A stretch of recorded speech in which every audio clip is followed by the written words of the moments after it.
कासिम, मेरा आपसे एक सवाल था। जी जी। हम कुर्बानी करते हैं, हम इसमें हमें क्या पता चले इसमें कितनी उम्र होनी चाहिए जानवर की?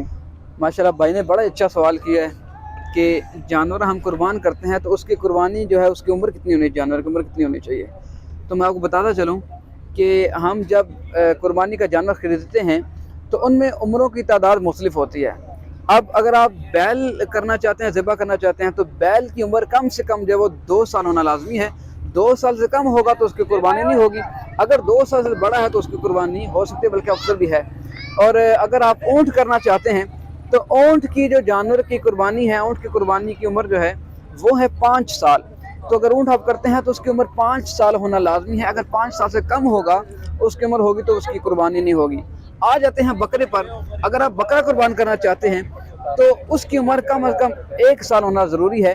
अगर 1 साल से कम हो उम्र तो उसकी कुर्बानी भी नहीं होगी। अगर 1 साल से ज़्यादा तो उसकी कुर्बानी हो जाएगी। अब बात करते हैं दुम्बा या भेड़ के बकरे की। हाँ, इसमें ख़ुसूसियत है कि अगर भेड़ हो या भेड़ का बच्चा 6 महीने का हो या दुम्बे का बच्चा 6 महीने का हो, अब देखने में वो 6 महीने का बच्चा साल का महसूस होता हो।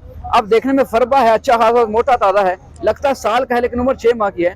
तो दुम्बा और भेड़ के जो बकरे की 6 माह का बच्चा दिखने में जो साल का लगे उसकी कुर्बानी हो सकती है।